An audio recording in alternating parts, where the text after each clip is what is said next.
उपलक्ष्यमा म एउटा आमाप्रति एउटा सानो कविता लिएर आएको छु र हजुरहरूलाई सुनाउन चाहन्छु। र मेरो कविताको शीर्षकको नाम हो तपाईँ बिना म को हुँ आमा। तपाईँ बिना म को हुँ आमा।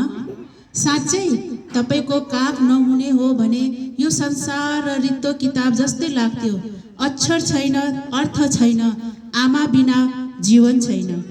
आमा ओठले होइन आत्माले महसुस गरिन्छ।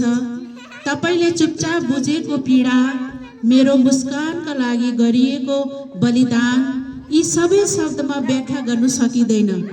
आमा तपाईँ बिना मेरा सपना अधुरा छन्। तपाईँ बिना मेरा आकाश सुनसान छन्। तपाईको न्यानोपन आकाश, तपाईको न्यानोपन, तपाईको काख संसारले कहिले दिन सक्दैन। तपाईको न्यानोपन, तपाईको काख संसारले कहिले दिन सक्दैन।